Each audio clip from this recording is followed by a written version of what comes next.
Hello everyone, good morning সবাইকে। তো আজকে হলো 1 মে। তো জানি ব্লগটা একটু কয়েকদিন পরে আপলোড হচ্ছে। তো তোমাদের সবাইকে কিন্তু মে দিবসের অনেক অনেক শুভেচ্ছা আর ভালোবাসা। যারা বাড়িতে কাজ করে, বাইরে কাজ করে, যে কাজই করুক না কেন, প্রত্যেকটা মানুষই কিন্তু এক একজন শ্রমিক। আর কোনো মালিক হওয়ার আগে কিন্তু সবার ফার্স্টে শ্রমিকই হতে হয়, তা না হলে কিন্তু মালিক হওয়া যায় না। তো সেই শ্রমিক দিবসের ছুটিতেই কিন্তু আজকে বিপ্লবারামে ঘুরতে বেরিয়ে গেছি। তো আজকে কিন্তু আমরা দুজন মিলে যাচ্ছি হলো রংটংয়ের সামনে একটা নতুন পার্ক খুলেছে, যেটা আমাদের এখানে খুবই ভাইরাল হয়েছে। সেই পার্কটিতে রাস্তার ভিউটা তো তোমরা দেখতেই পাচ্ছ কতটা সুন্দর। আর পাহাড় আসলে তো সবসময় মন ভালো হয়ে যায়। তো রাস্তায় কিন্তু বজরংবলীর সাথে একটু দেখা করে নেওয়া হলো। তো এরপরে কিন্তু আমরা রাস্তায় যাচ্ছি। তো আজকে কিন্তু রংটংয়ের থেকে একটু আগে যাব। রংটংয়ের যে পরিচিত ক্যাফেটাতে আমরা সবাই প্রায় খাই, সেই ক্যাফেটিতে কিন্তু আজকে আমরা যাব না। তো দেখতেই পাচ্ছ এখানে চলে এসেছি হর্নবিল পার্কের সামনে। তো এটা কিন্তু খুব পপুলার হয়েছিল রিসেন্ট কিছুদিন ধরে। তো সেই পার্কের সামনে এসেছে। আর এই পার্কের হচ্ছিল স্পেশাল আকর্ষণ হলো এই পার্কে একটা স্কাই ওয়ার্ক আছে, মানে একটা গ্লাসের ব্রিজ টাইপের আছে, যেখানে খুব সুন্দর ভিউ দেখা যায়। আর সাথে একটা কাচের ব্রিজের মানে একটা এনজয়ও তোমরা করতে পারবে। আর এই দুটো টিকিটের মানে দুটো পার্কেরই টিকিট একসাথে 50 রুপিস, একসাথে দুটো টিকিট কাটতে হবে।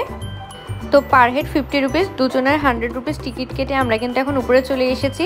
আর দেখতেই পাচ্ছ গ্লাস দিয়ে সাজানো পার্কটা কিন্তু খুবই সুন্দর। আর সবাই এখানে প্রচুর ফটো ভিডিও তুলছে, আমিও কিন্তু তুলেছি, যেগুলো তোমরা আমার ইনস্টাগ্রাম পেজে মানে দেখতে পারবে সনিতা নাগে। তো তারপরে কিন্তু আমরা চলে আসলাম এই অপোজিটে যে পার্কটা আছে। পার্কটা কিন্তু খুবই ছোট, কিন্তু তার মধ্যেও কিন্তু খুবই সাজানো গোছানো। ফোয়ারা আছে, দোলনা আছে, সুন্দর বসার জায়গা আছে, আরও খুব সুন্দর সুন্দর ব্যাঙের ছাতা, পাখি, অনেক কিছু দিয়ে সাজানো। তো তারপরে কিন্তু আমরা দুজন এখানে বসে খুব সুন্দর একটা টাইম স্পেন্ড করে নিলাম। তো এই যে দেখো টিকিটটা তোমাদের সাথে শেয়ার করা হয়নি, যে টিকিটটা তো দুটো পার্ক ঘোরা হয়ে গেছে বলে টিকিটটা ছিঁড়ে দেওয়া হয়েছে। তো তারপরে কিন্তু আমরা এখানে পার্কে কিছুক্ষণ বসে সব কিছু এনজয় করলাম। আর দেখছিলাম চারিদিকে এত সুন্দর সবুজ দিয়ে সাজানো হয়েছে, চোখটা দেখেই যেন অনেকটা শান্তি হয়ে যাচ্ছিলো। এই ফোয়ারাটা কিন্তু খুবই সুন্দর ছিল। ছোট ছোট বাচ্চারা এই ফোয়ারার মধ্যে হাত ডুবিয়ে দিচ্ছিল। ছোটোবেলাটা তো সবসময় একটু আনন্দ মজাদার হয়। তার মাঝখানে কিন্তু এখানে মোমোরও অনেক সুন্দর সুন্দর দোকান ছিল। তো তার একটু আগে গিয়ে আমরা একটা জায়গায় বসে একটু মোমো খাওয়ার জন্য দাঁড়িয়েছিলাম। আর এই ক্যাফেটির নাম ছিল লিম্বু ক্যাফে। আর ক্যাফেটির খাবারগুলো কিন্তু সত্যিই খুব টেস্টি ছিল।